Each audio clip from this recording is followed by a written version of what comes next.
রানা বলে, অনেকদিন হলো চারিদিকে মানুষের চিৎকার শোনা হয় না।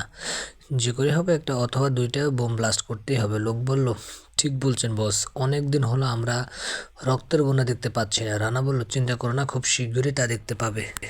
লোকটি বলল, তা বস এই ব্লাস্ট কবে করবেন? রানা বলল, চিন্তা করিস না, আমি খুব দ্রুতভাবে বোম আনার ব্যবস্থা করতেছি। লোকটি বলল, কিন্তু বস এই বোম ব্লাস্ট করবোটা কোথায়? রানা বলল, কোথাও না, শপিং মলে করব, কারণ ওখানে লোকজন বেশি থাকবে। লোকটি বলল, বস চিন্তা করবেন না, হয়ে যাবে সব কিছু। রানা বলল, তবে চিন্তা করো না তোমরা, এই বোম যে বানাবে সে খুব দক্ষ, ও ছাড়া কেউ এই বোম নষ্ট করতে পারবে না। লোকটি বলল, কি বলছেন কি বস? রানা বলল, ঠিকই বলছি, এখন যা তোরা বাড়িতে, তবে সাবধানে থাকবি তোরা পুলিশ থেকে।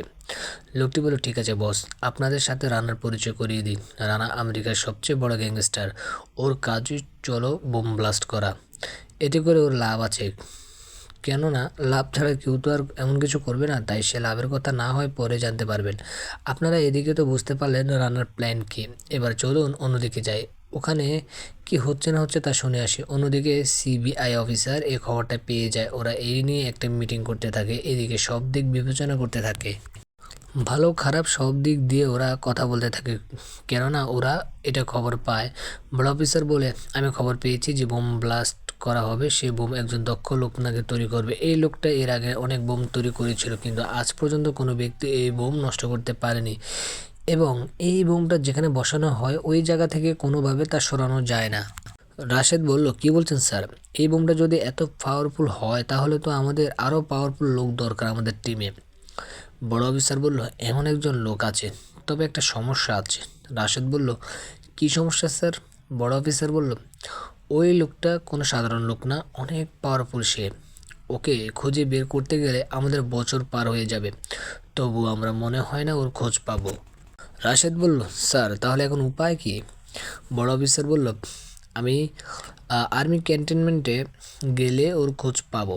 রাশেদ বলল, স্যার ওই লোকটা কি অনেক বড় কোনো অপরাধী? বড় অফিসার বলল, কি অপরাধী? ও হচ্ছে আর্মির হেড বোমা বিশেষজ্ঞ। দুনিয়াতে এমন কোনো বোমা নেই যে ও নষ্ট করতে পারে না, তার সাথে একজন শুটার, তার উপর ফাইটার। রাশেদ বলল, একটা লোক এত কিছু হলো কি করে?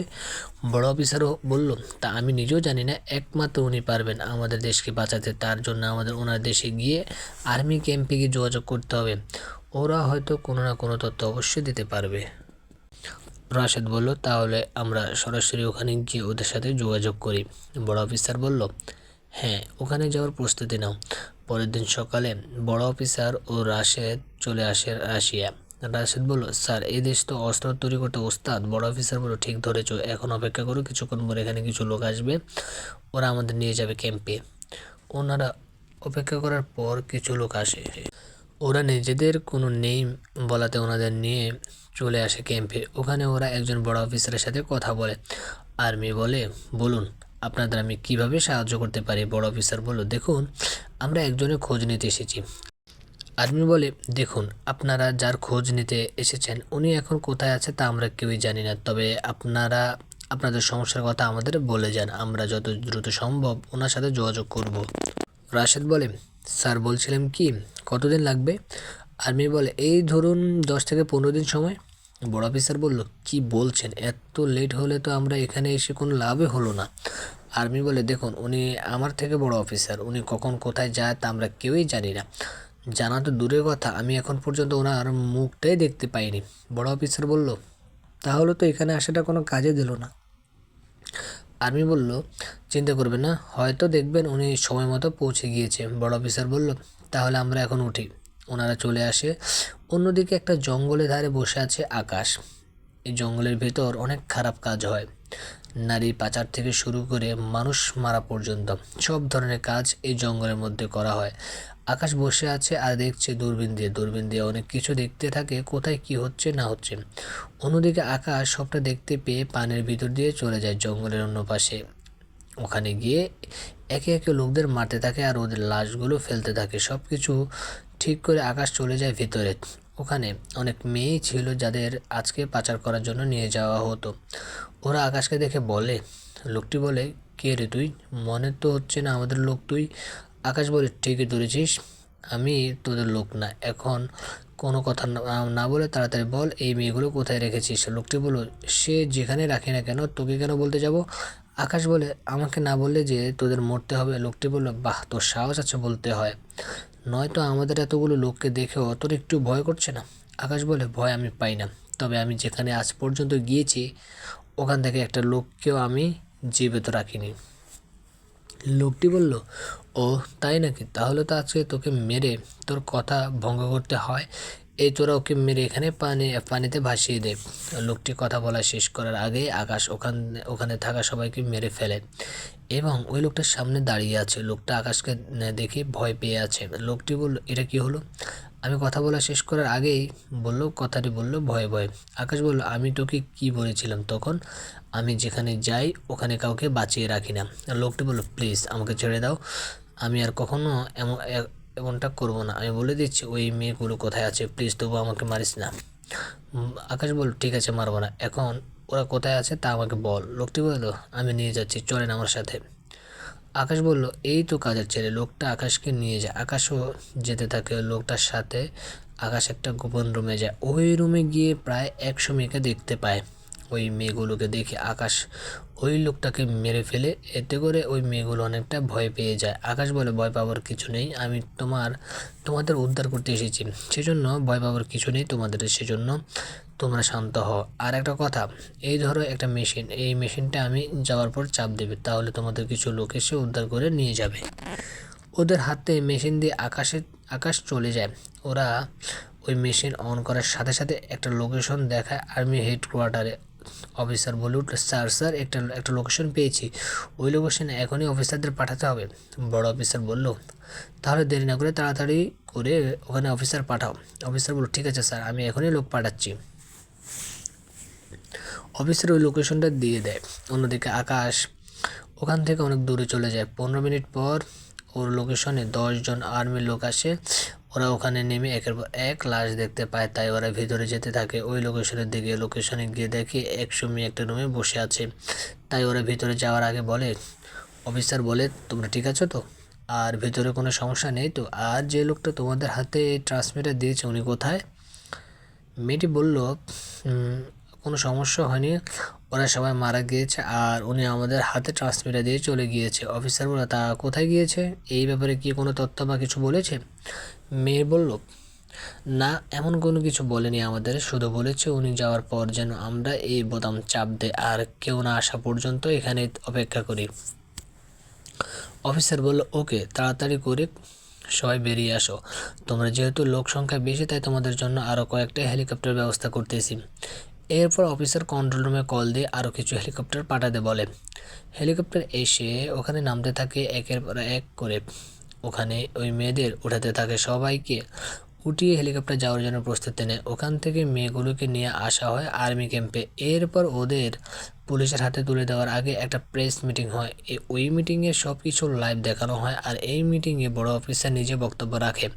বড় অফিসার বলে, দেখুন, আমরা এই মেয়েদের একটা জঙ্গলে থেকে উদ্ধার করি আর এদের আমরা পুলিশের হাতে হস্তান্তর করব।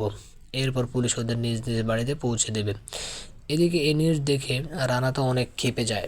রানা বলে, এ হতেই পারে না, ওই মেয়েগুলোকে আমি $5000 বিনিময়ে বিক্রি করতে পারতাম, কিন্তু এই লোকগুলো আমার সব কিছু বরবাদ করে দিল, ছাড়ব না আমি কাউকে। কথাটি বললো চেঁচিয়ে।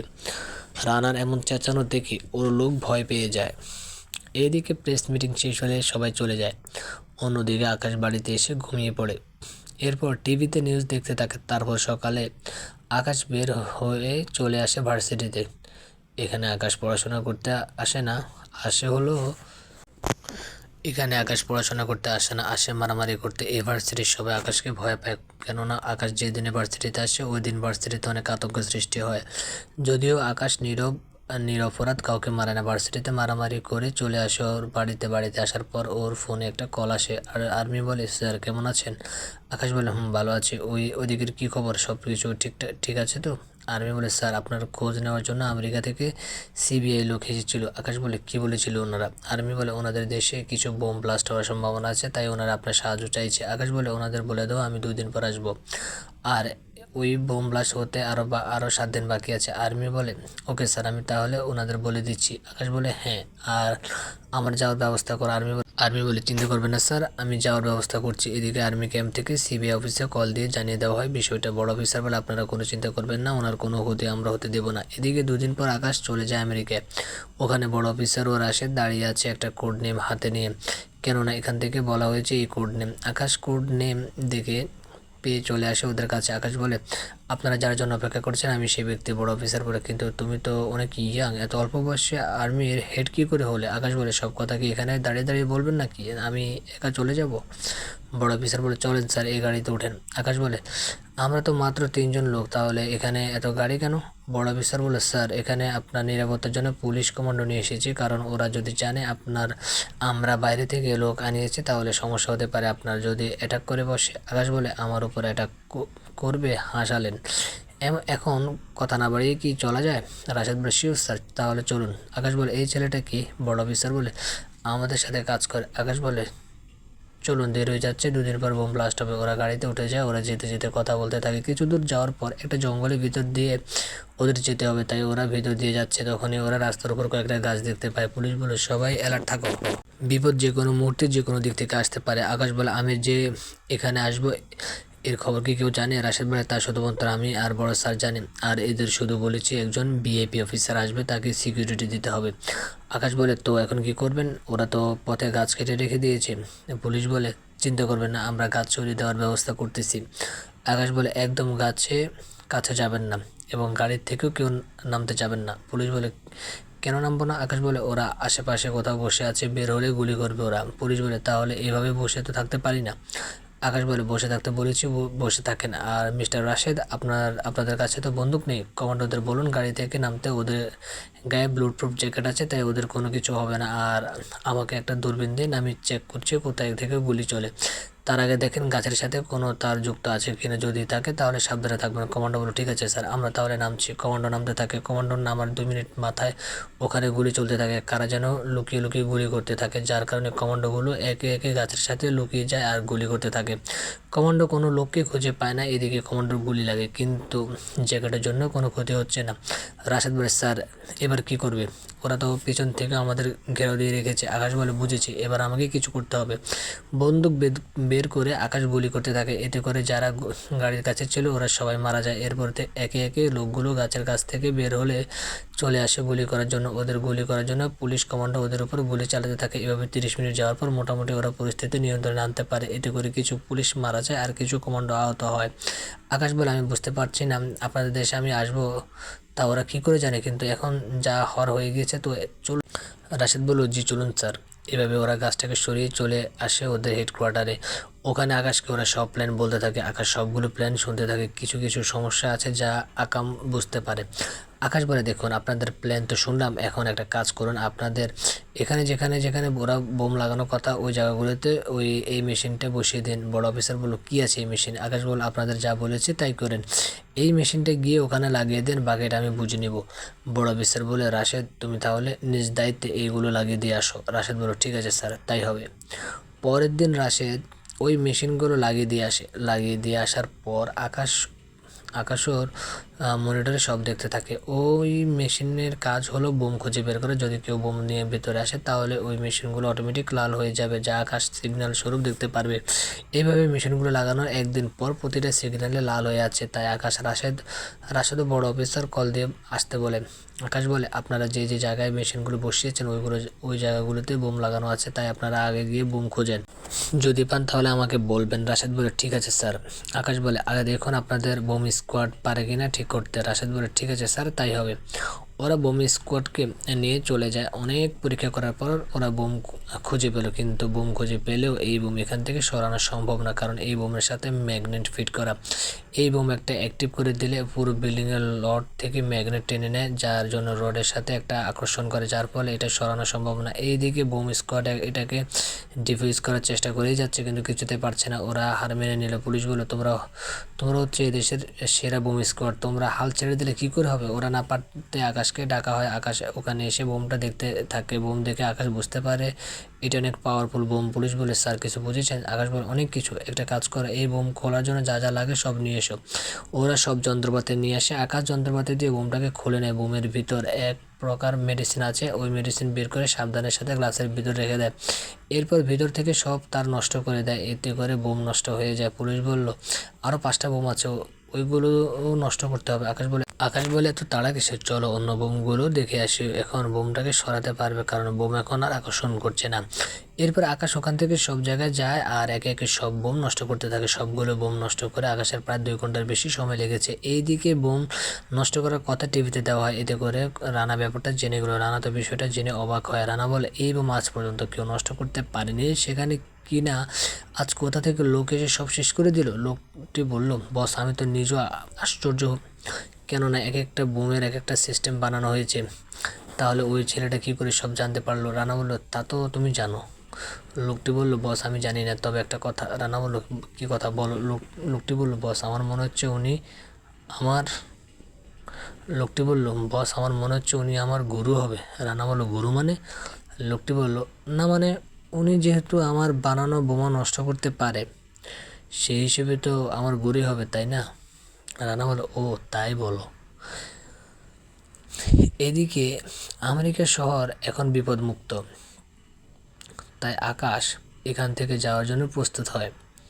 সেজন্য অফিস থেকে বের হয়ে রাস্তায় আসে। তখন আকাশের গাড়ি সামনের একটা মেয়ে এসে পড়ে। আকাশ গাড়ি ব্রেক করে ওই মেয়েটির কাছে যায়। আকাশ বলে, কি হয়েছে আপনার? ইরা বলে, আমার পিছনে কতগুলো লোক তাড়া করেছে আমাকে, প্লিজ আমাকে বাঁচান ওদের হাত থেকে। আকাশ বলে, তা তো বাঁচাবো, আপনার তো হাত দিয়ে রক্ত পড়ছে, আপনাকে তো হসপিটালে নিতে হবে। ইরা বলল, প্লিজ আগে আমাকে বাঁচান। আকাশ মেয়েটাকে ধরে গাড়িতে উঠায়। তখন পিছন থেকে কয়েকজন লোক আসে। লোকটি বলে, এই ছেলে, এই দিক দিয়ে কোনো মেয়েকে যেতে দেখেছ? আকাশ বললে, হ্যাঁ ওই দিক গিয়েছে। এরপর লোকগুলো চলে যায় ওইদিকে লোকগুলো গেলে আকাশ মেয়েটাকে হসপিটালের দিকে নিয়ে যায়। হসপিটালে মেয়েটাকে ভর্তি করিয়ে দেয়। এদিকে আকাশের ফ্লাইটের সময় শেষ, তাই আকাশ হসপিটালে আছে। কিছুক্ষণ পর ডক্টর বের হয়ে আসে। ডক্টর বের হলে আকাশ ডক্টর বলে, রোগী আপনার কী হয়? আকাশ বলে, কেউ না, ওনাকে আমি রাস্তায় অবস্থায় পেয়েছি। তার উপর ওই মেয়েটার পিছনে অনেক লোক ছিল ওকে খোঁজার জন্য। কিন্তু ডক্টর, কোনো ক্রিটিক্যাল সমস্যা কি?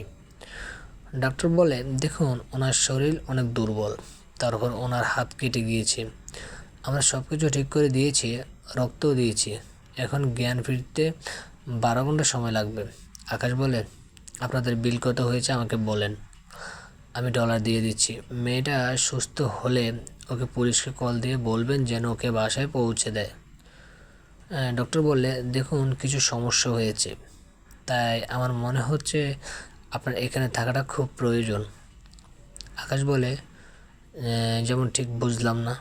ডক্টর বলল, ওনার মাথায় আঘাত লাগে, তাই এতে করে ওনার স্মৃতি কিছুটা নষ্ট হয়ে যেতে পারে।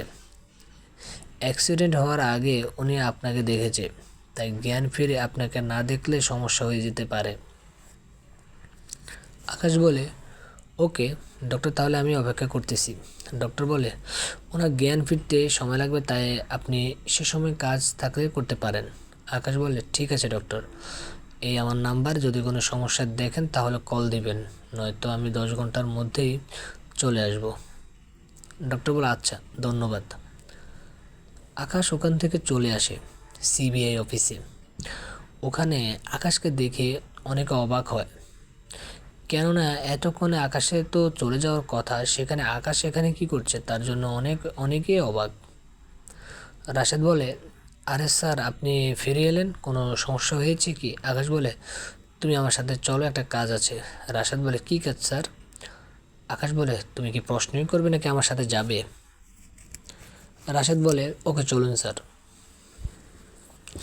আকাশ রাশেদের সাথে পুলিশ স্টেশনে যায়, কেননা এই মেয়েটির ছবি মাধ্যমে আকাশ মেয়েটির ফুল ডিটেলস দেখার জন্য পুলিশ স্টেশনে আসে।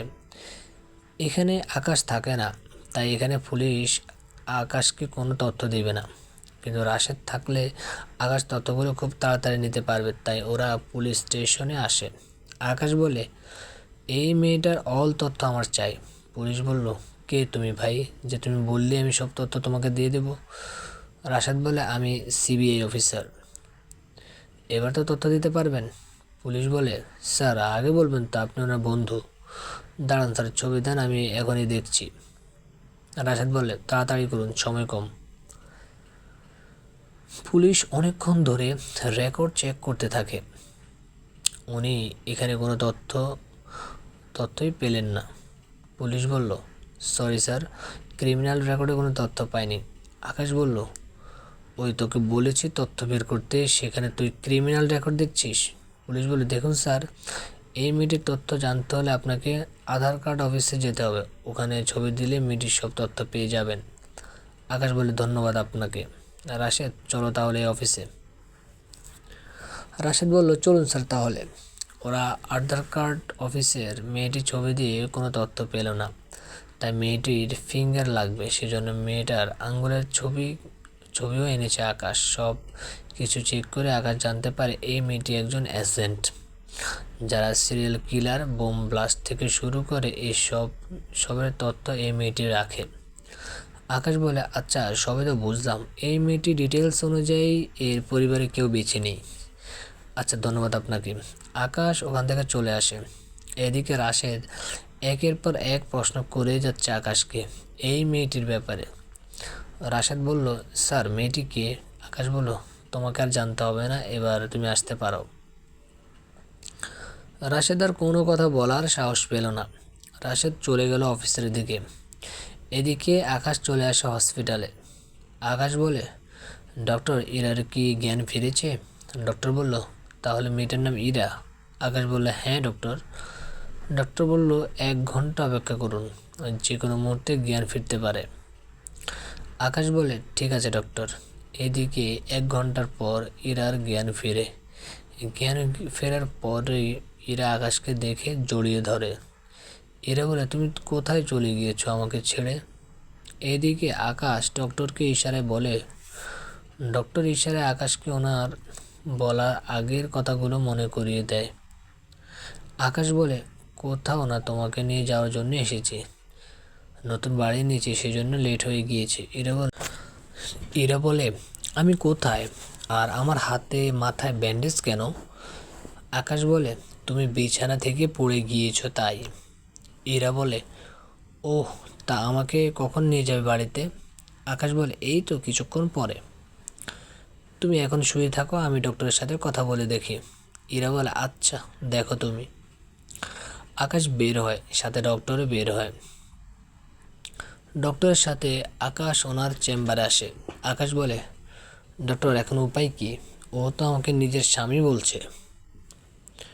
ডক্টর বলে, চিন্তা করবেন না। আচ্ছা, মেয়েটা আঘাত পেয়েছে তাই এমন করে বলছে। আচ্ছা, আপনি কি মেয়েটাকে অজ্ঞান হওয়ার আগে কোলে বা স্বামীর মতো আচরণ করেছেন? আকাশ বলল, ও যখন গাড়ির সামনে আসে তখন আমি একবার ওকে কোলে নিয়ে গাড়িতে উঠাই। ওই সময় আমাকে স্বামী না অন্য কিছু বলেছিল। ডক্টর বললে, এখন আপনার কাছে দুটো পথ আছে, এক ওকে বিয়ে করেন, নয়তো স্বামী হওয়ার নাটক করে ওকে সুস্থ করে তোলেন। আকাশ বলে, আচ্ছা, ও যদি ওর জ্ঞান ফিরে পায়, মানে স্মৃতি ফিরে পায়, তখন কি আমার কথা মনে থাকবে ওর? ডক্টর বলে, তা থাকবে। আকাশ বলে, তাহলে ওকে বিয়ে করে নিব, এতে করে ওর উপর সেবা করার অধিকারটুকু পাবো। ওই দিন হসপিটাল থেকে ফেরার পর আকাশ কাজী অফিসে আসে। ওখানে ইরাকে আকাশ বিয়ে করে নেয়। বিয়ে করে ইরাকে নিয়ে আকাশ চলে আসে লন্ডনে। লন্ডনে আকাশের বাড়ি আছে, সাথে আর্মির 5 জন লোক আর কিছু কমান্ডো দ্বারা এই বাড়িটা দেখাশোনা করা হয়। ইরা বাড়ির ভিতর যেতেই ওদের দেখে ভয় পেয়ে যায়। আকাশ বলে, ইরা কি হয়েছে তোমার? ইরা বলে, এদের দেখে আমার ভয় লাগে, প্লিজ এদের চলে যেতে বলো। আকাশ বলে, এরা আমাদের দেখাশোনা করার জন্য আছে, আর এরা এখানে থাকবে, বাড়ির ভেতরে এরা থাকবে না, ঠিক আছে? ইরা বলল, ঠিক আছে, এখন চলো ভেতরে গিয়ে তোমাকে রান্না করে খাওয়াবো। আকাশ বলে, চলো। ওরা ভিতরে চলে যায়। এদিকে আকাশের কাছে ফোন আসে, তাই কল রিসিভ করে। আকাশ বলে, আমি 3 দিনের জন্য বিজি থাকবো, তাই যা কিছু হয়ে যাক না কেন তোমরা সামলে নিও। এদিকে ইরা সুস্থ হয় কিছুটা, তাই আকাশ ইরাকে নিয়ে শপিং মলে যায়। ওখানে ইরাকে শাড়ি জামা যা কিছু লাগে ওইগুলো কিনে দেয়। ওখান থেকে ফেরার পথে শপিং মল থেকে বের হবে, তখন দেখে শপিং মলের ভিতরে কিছু লোক বন্দুক নিয়ে ঢুকে যায়। ওরা শপিং মল থেকে কাউকে বের হতে দিচ্ছে না। ইরা তো ভয়ে আকাশকে জড়িয়ে ধরে। আকাশ বলে, ভয় পেও না, আমি তো আছি, তুমি এখানে এসে বসো, আমি জাস্ট ওদের সাথে 5 মিনিট কথা বললে আসতেছি। ইরা বলে, না তুমি কোথাও যাবে না, তুমি এখানেই থাকো, নয়তো ওরা আমাকে আর তোমাকে মেরে ফেলবে। আকাশ ইরার জন্য যেতে পারছে না, তাই ফোন বের করে কল দেয়। 1 মিনিট কথা বলে আবার ফোন রেখে দেয়। 5 মিনিটের ভেতর বাইরে কমান্ডো চলে আসে। ওরা ভিতরে ঢুকে একের পর এক গুলি করতে থাকে, ওরাও পাল্টা গুলি করতে থাকে। এতে করে 2 দলেরই কিছু লোক মারা যায়। এদিকে যতই ওদের মধ্যে গুলি চলতে থাকে ততই চারিদিকে মানুষ আতঙ্কিত হতে থাকে। কিছুক্ষণ পর ওদের দলের লোক মারা যাওয়ার আগে বলে,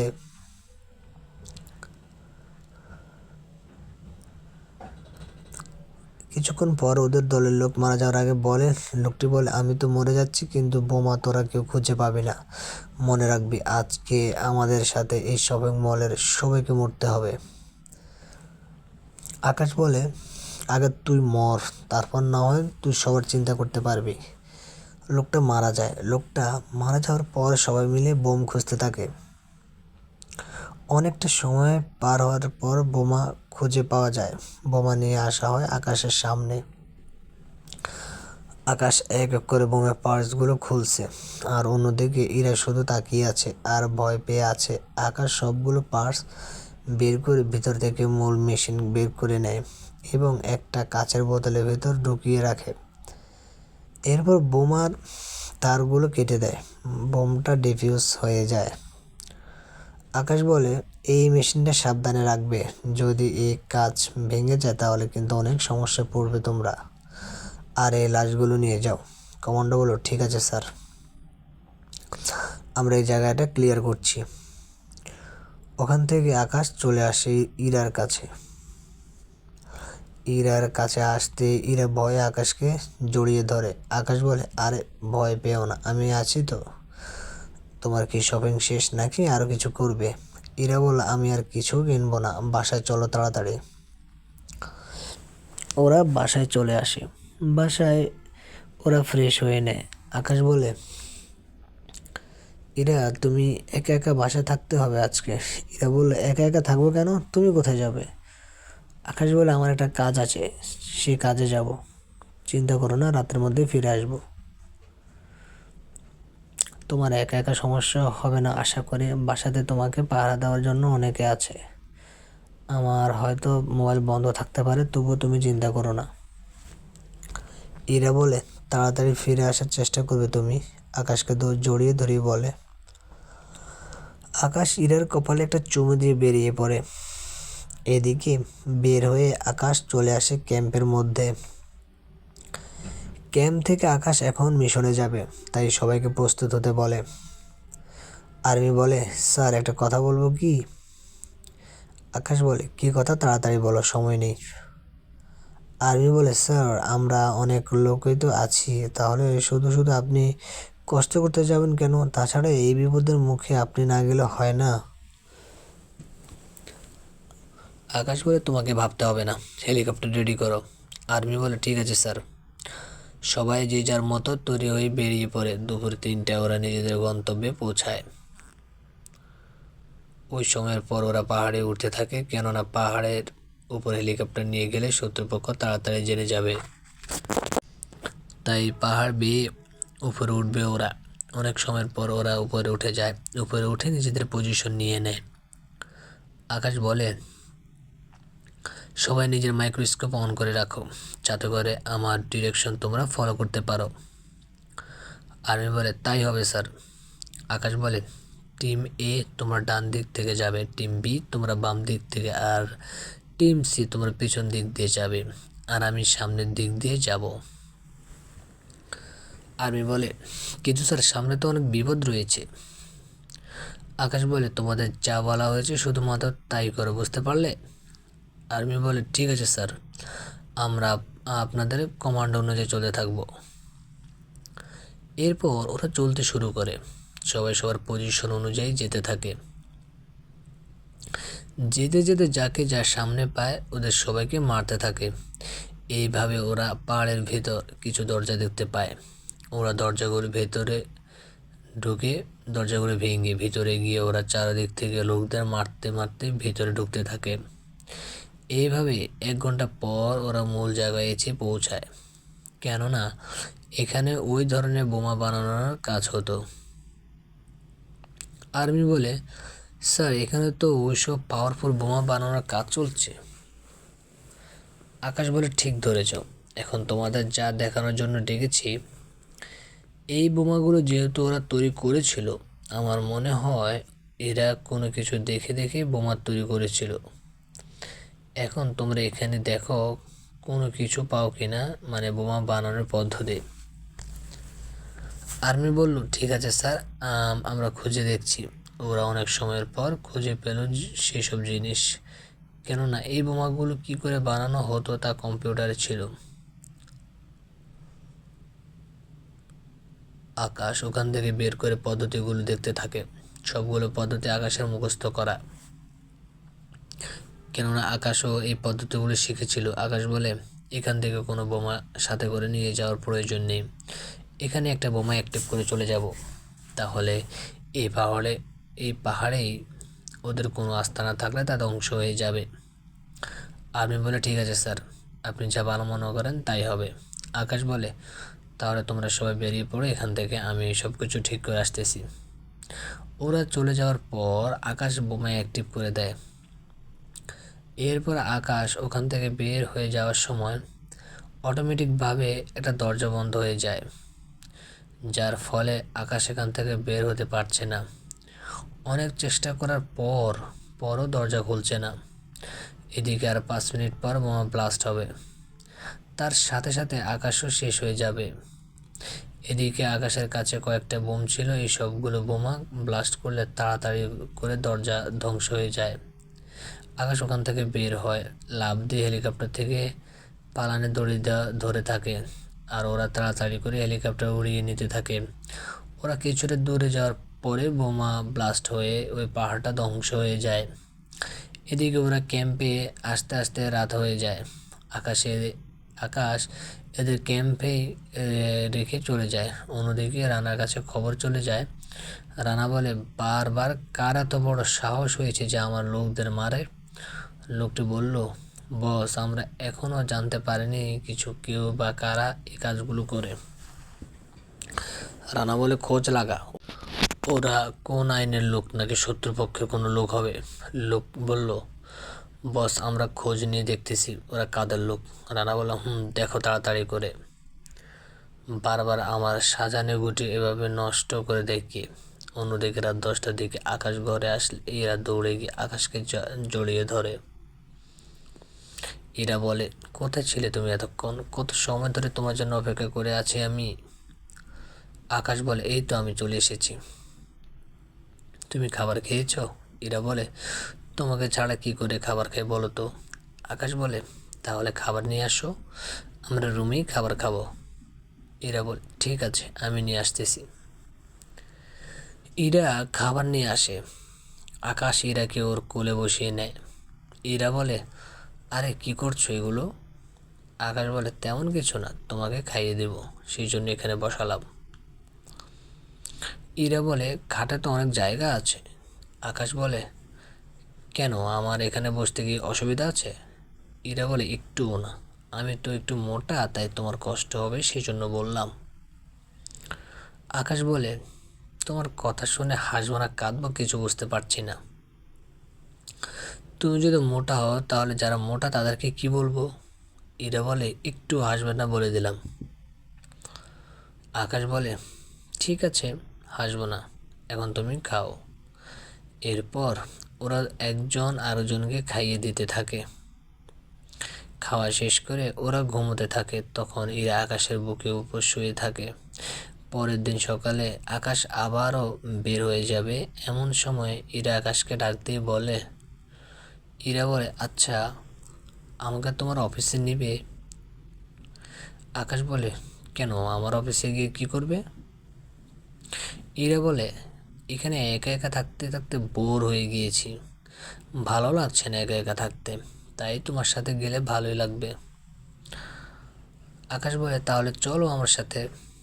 ইরা বলে, সত্যি তুমি আমাকে সাথে নিবে? খুশি হয়ে গেল অনেকটা। আকাশ বলে, হ্যাঁ নিব তো, তুমি আমার একমাত্র বউ, তোমার কথা আমি ফেলি কি করে? ইরা বলে, আমি তো ভেবেছিলাম তুমি বকা দেবে। আকাশ বলে, বকা দেবো কেন শুনি? ইরা বলে, একটু আগে এরকম একটা সিন নাটকে দেখেছিলাম, ওখানেও স্ত্রী তার স্বামীকে এই কথা বলল, তখন স্বামী অনেক রেগে যায়, তাই আমি ভাবলাম তোমাকে বলে দেখি তুমি কি বলো, কিন্তু তুমি তো উল্টো রাজি হয়ে গেলে। আকাশ বলে, তো তাহলে কি এখন যাবে নাকি এখানে বসে থাকবে? এরা বলো, আমি তো রেডি হয়ে নিয়েছি, তুমি রাজি থাকলে যেন লেট না হয়, আর রাজি না থাকলে যাতে কিছু না করতে হয়। আকাশ বলে, চলো এখন দেরি হয়ে যাচ্ছে। আকাশ ইরাকে নিয়ে ক্যাম্পে চলে আসে। তখন আকাশ বুদ্ধি করে,